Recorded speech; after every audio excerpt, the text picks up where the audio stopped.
Greetings, Lewis, and welcome to another video. Konami already revealed the TCG exclusive archetype, which is Ashened. They kind of already explained a little bit about what you should be doing with the strategy, and they showcased a total of 7 cards. Um,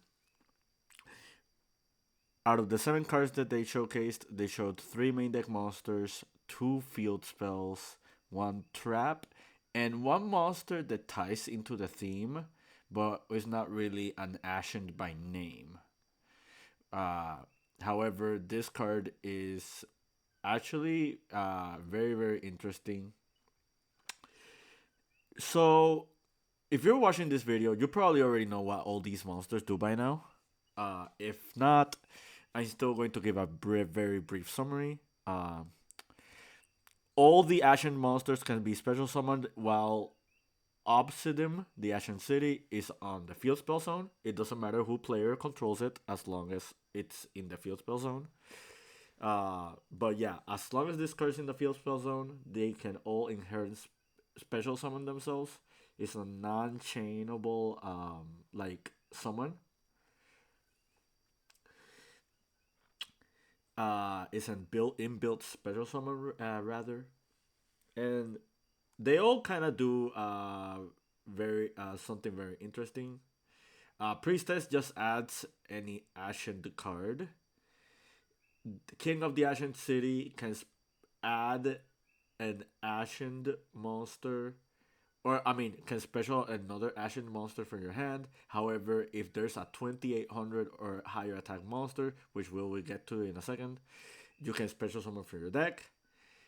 Hero of the Ashen City can pop a Pyro monster, and then if you popped specifically this guy, uh, then you can place the Obsidian Ashen City from your deck directly to the field spell zone.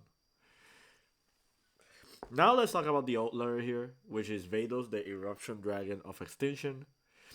During the main phase, if this card's in your hand, quick effect, you can target a card in the field zone, special summon this card to your opponent's field, and if you do, destroy that card. Then you can add to your hand 1 set Ashen Continuous Trap from your deck. The only one that we have at the current moment is Ashen for Eternity, which essentially, upon activation, uh, can add you the Vados directly from your deck or graveyard directly to your hand.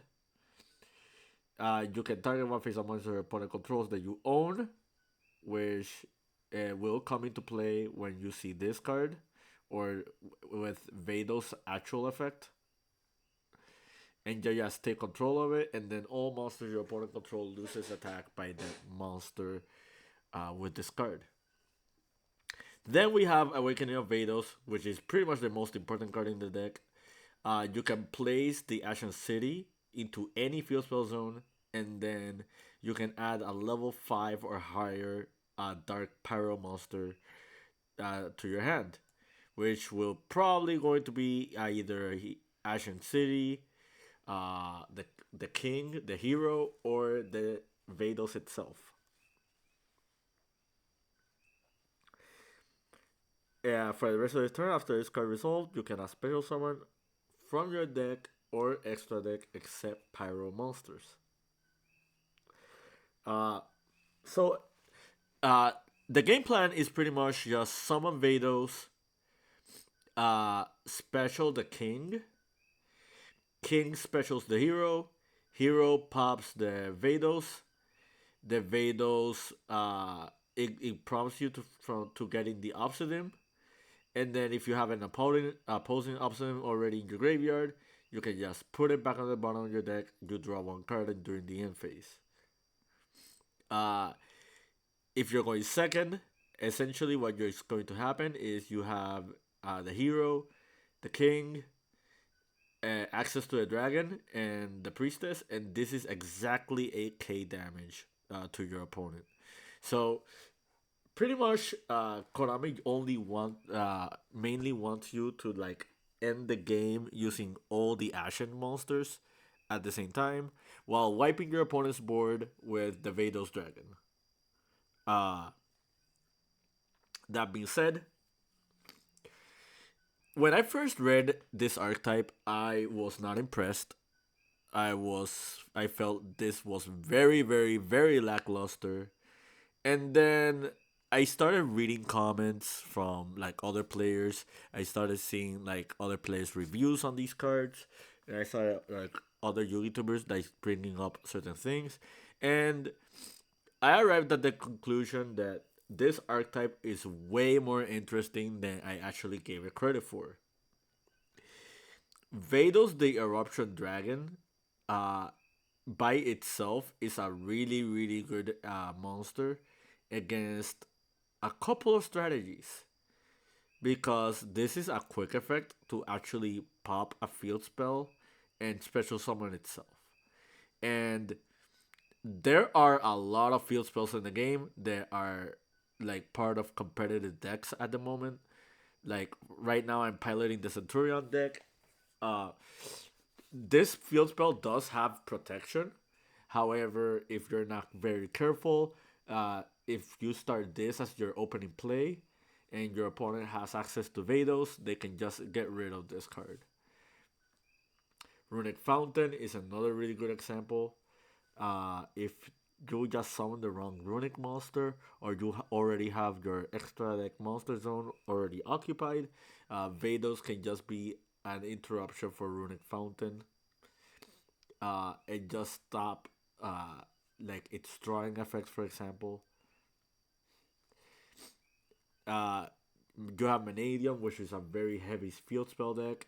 You have Kashtira, you have Purely, you have Dragon Link, uh, like you have Fire Kings, which is going to be a very, very popular deck, like post Phantom Nightmare.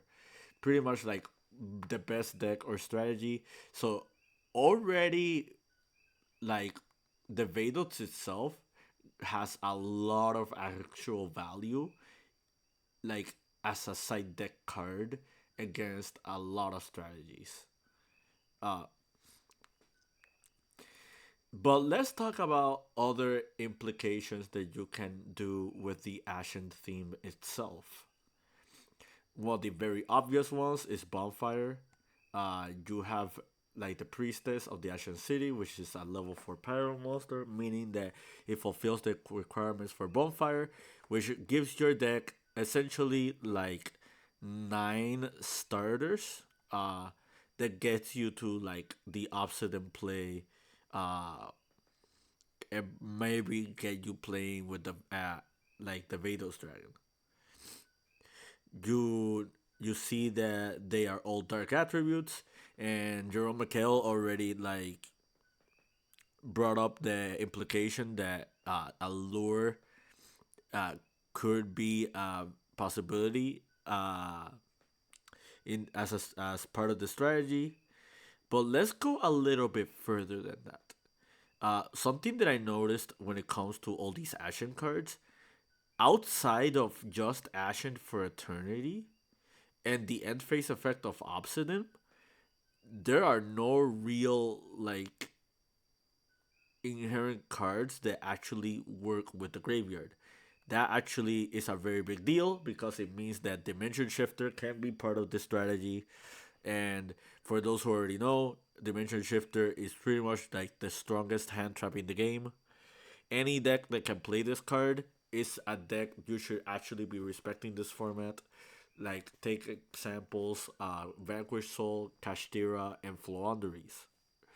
Uh, with this archetype being able to play Dimension Shifter, um, there is a very strong possibility of this deck to be remotely playable if you find the right engines for it.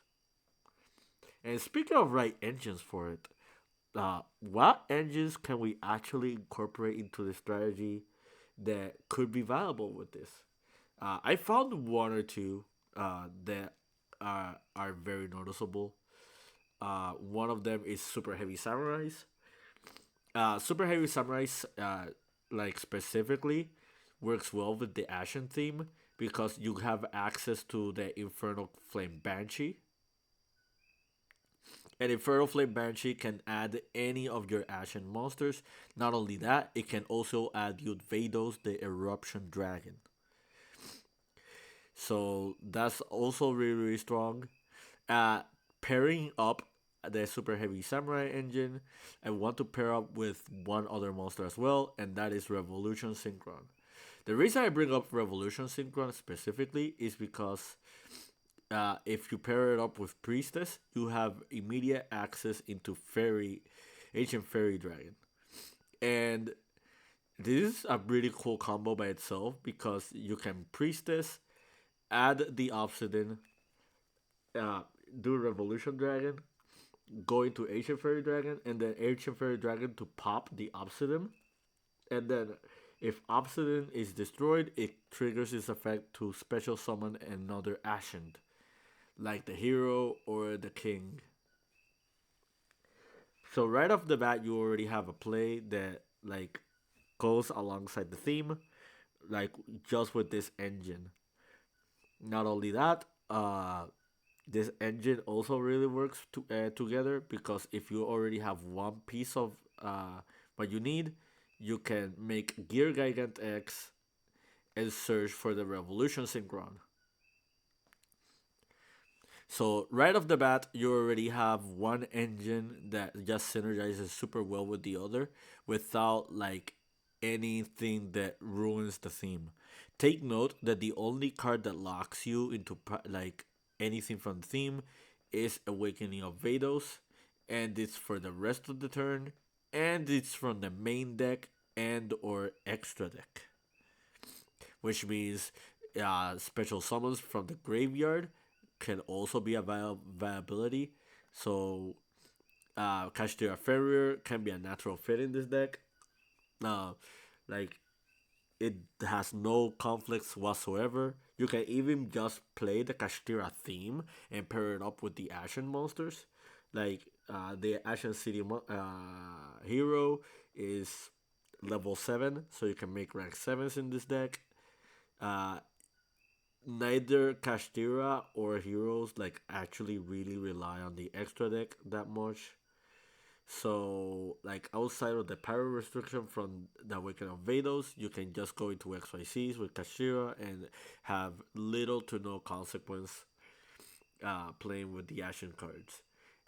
Uh, Another engine that could work well is the Horuses because, as I stated earlier, Awakening of Vados locks you to Pyros from the main deck and or the extra deck, but not from the graveyard or the hand. Meaning that you can just use your Horus cards and you can just special summon them from the graveyard with little to no issue.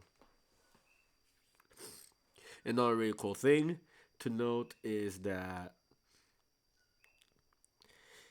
your Horuses under the king sarcophagus are protected from your opponent's like destruction effects. Sadly, it does not protect you from the Vados because Vados triggers in your graveyard despite it being from your opponent's side of the field.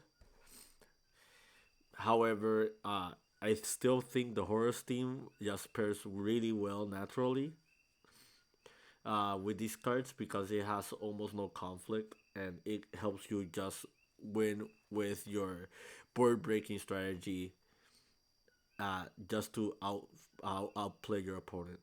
Uh, Another really cool thing about Vados is that it destroys any field spell from any player's field, meaning that you can use field spells that have self destruction effects, like Gear Town, Cosmo Town, and Area Zero, just to give you three examples. You also have the Ashen City as well, and just combo off with other themes if you wish to do so, just using Vados as like part of your engine. But yeah, I just kind of wanted to briefly talk about Ashened and like my overall thoughts on things that you can do with this archetype. Still think there's a lot of exploration that it can be done with this archetype as a whole. I'm pretty sure that after like this video is released, or right at the moment this video is released, people have already figured out a plethora of combos, a plethora of different plays, probably other engines. But I just wanted to give you a brief little bit of a stepping stone, just to like aid you, the player who is interested in this team, and just find some ideas that can work with it. um I feel like this is a very interesting archetype. I cannot say it's promising just yet, but it is like way more interesting than when I gave it the first glance. But yeah, I hope you found this very video very informative and to your liking and understanding. Keep practicing and keep doing.